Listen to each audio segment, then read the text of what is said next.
UP के CM Yogi Adityanath आज BJP के चुनाव प्रचार रथों को दिखाएंगे हरी झंडी। बीजेपी के साथ रथ सभी 403 विधानसभाओं में करेंगे प्रचार। यूपी में कांग्रेस लाएगी युवाओं के लिए घोषणा पत्र। प्रियंका गांधी दोपहर 12 बजे युवा घोषणा पत्र जारी करेंगी। राहुल गांधी भी रहेंगे मौजूद। यूपी के कैराना से एसपी उम्मीदवार नाहिद हसन की बहन इकरा हसन आज नामांकन दाखिल कर सकती हैं। गैंगस्टर एक्ट मामले में जेल में बंद है नाहिद हसन। यूपी में विधानसभा चुनाव के दूसरे चरण की अधिसूचना आज होगी जारी। पहले चरण के लिए नामांकन दाखिल करने का आज है आखिरी दिन। उत्तराखंड और गोवा विधानसभा चुनाव के लिए भी अधिसूचना आज होगी जारी। उत्तराखंड की 70 सीटों और गोवा की 40 सीटों पर 14 फरवरी को मतदान होगा। कांग्रेस की केंद्रीय चुनाव समिति की शाम 4 बजे होगी बैठक। उत्तराखंड विधानसभा चुनाव के लिए उम्मीदवारों के नामों पर होगी चर्चा। किसान नेता राकेश टिकैत आज 3 दिन के दौरे पर लखीमपुर खीरी जाएंगे। लखीमपुर हिंसा को लेकर जेल में बंद किसानों से मुलाकात करेंगे। मध्य प्रदेश में आज कांग्रेस का होगा प्रदर्शन। कांग्रेस नेता दिग्विजय सिंह डूब प्रभावित किसानों के साथ मुख्यमंत्री आवास पर धरना देंगे। किसान आंदोलन को खालिस्तान से जोड़ने वाली अभिनेत्री कंगना रनौत के बयान पर सुप्रीम कोर्ट में सुनवाई होगी। दिल्ली में आज से इंडिया गेट पर नहीं जलेगी अमर जवान ज्योति। नेशनल वॉर मेमोरियल की लॉ में होगा विलय। चलिए आगे बढ़ते हुए कुछ और खबरें देखते हैं तेज रफ्तार से। गृह मंत्री अमित शाह की कल मथुरा से यूपी में चुनाव अभियान की शुरुआत। 23 जनवरी को मेरठ में पदाधिकारियों के साथ बैठक करेंगे। अखिलेश यादव की सीट पर सस्पेंस हुआ खत्म। मैनपुरी जिले की करहल सीट से चुनाव लड़ेंगे। पहली बार विधानसभा चुनाव लड़ रहे हैं अखिलेश यादव।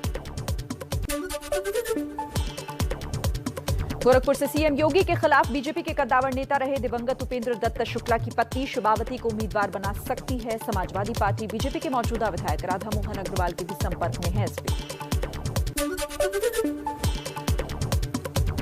आजाद समाज पार्टी के अध्यक्ष चंद्रशेखर आजाद गोरखपुर शहर से लड़ेंगे चुनाव। सीएम योगी के खिलाफ मैदान में ठोकेंगे ताल। गोरखपुर में करीब 4 लाख निषाद और 2 लाख दलित वोटर हैं। कांग्रेस से समाजवादी पार्टी में आए इमरान मसूद एसपी में ही बने रहेंगे। सूत्रों के मुताबिक अखिलेश यादव से मुलाकात के बाद नाराजगी दूर हुई। यूपी में एसपी आरएलडी गठबंधन को राहत। जेवर से प्रत्याशी अवतार सिंह भड़ाना ने फिर चुनाव लड़ने की घोषणा की। पहले उनके वकील ने कहा था कोरोना की वजह से चुनाव नहीं लड़ेंगे। मुलायम सिंह यादव के रिश्तेदार प्रमोद गुप्ता बीजेपी में शामिल हुए। बोले मुलायम को अखिलेश यादव ने कैद में रखा है, बाहर नहीं आने दे रहे।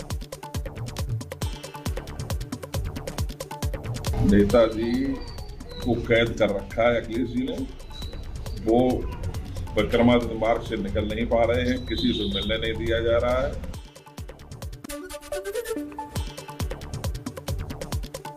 बीजेपी को मुस्लिम विरोधी बताने वाले मौलाना तौकीर रजा की बहू निदा खान ने बीजेपी की तारीफ की। बोली 3 तलाक से आजादी दिलाई, महिलाओं को सुरक्षा दी। 3 तलाक एक ऐसी तलवार थी जो हर लड़की पे हर टाइम लटकती रहती थी। हमारा सिर्फ भाजपा सरकार ने साथ दिया, महिलाओं को एक तरीके से प्रोटेक्शन दी शादी में कि 3 तलाक उनके साथ नहीं होगा। यूपी में बीजेपी से गठबंधन करने वाली निषाद पार्टी के अध्यक्ष संजय निषाद बोले जो जीतने लायक सीट है हमें मिलेगी। कार्यकर्ता 7 साल से काम कर रहे हैं, तैयारी कर रहे हैं और जो जीतने लायक सीटें उस पर उन्हें मिल गया है, वो खुश हैं। यूपी के मुजफ्फरनगर में बीजेपी विधायक और उम्मीदवार विक्रम सैनी के प्रचार में बवाल। गांव में पहुंचे तो लोगों ने गुस्से में वापस लौटाया। विधायक को जोड़ने पड़े हाथ, काम न होने से लोगों में नाराजगी।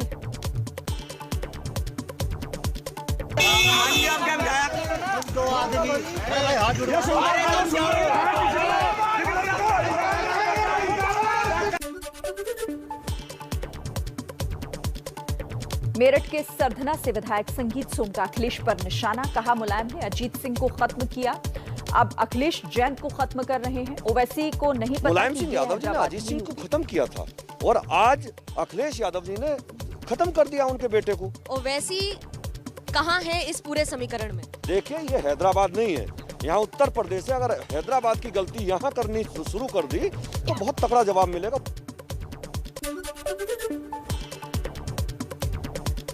बीजेपी ने उत्तराखंड के लिए पहली लिस्ट में 59 उम्मीदवारों के नाम घोषित किए। 10 मौजूदा विधायकों के टिकट कटे। सीएम पुष्कर धामी खटीमा से प्रत्याशी होंगे। श्री पुष्कर सिंह धामी जी वह खटीमा से चुनाव लड़ेंगे। केंद्रीय चुनाव समिति ने उनके नाम पे मोहर लगाई है। पंजाब में आम आदमी पार्टी के सीएम उम्मीदवार भगवंत मान धुरी विधानसभा से चुनाव लड़ेंगे। संगरूर जिले में आता है धुरी। कुछ और खबरें आपको बता देते हैं तेज रफ्तार से।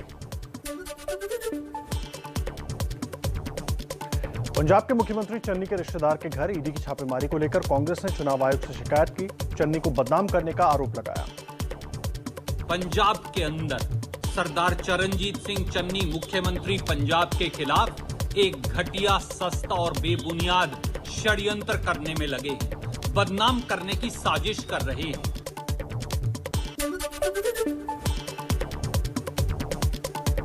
बीजेपी ने गोवा चुनाव के लिए 34 उम्मीदवारों की लिस्ट जारी की। दिवंगत पूर्व सीएम मनोहर पर्रिकर के बेटे को टिकट नहीं, लेकिन बीजेपी का दावा पर्रिकर के बेटे उत्पल को मना लेंगे।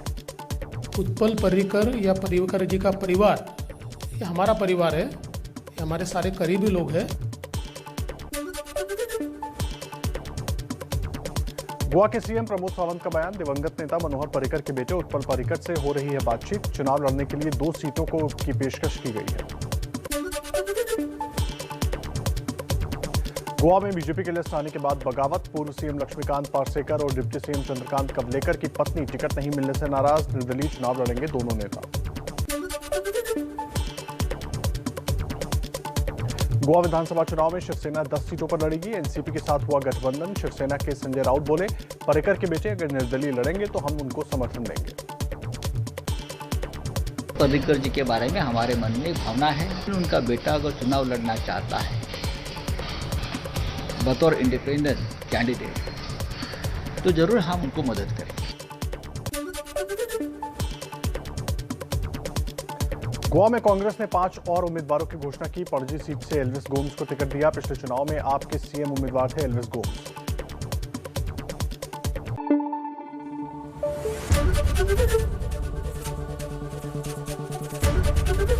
एबीपी न्यूज आपको रखे आगे।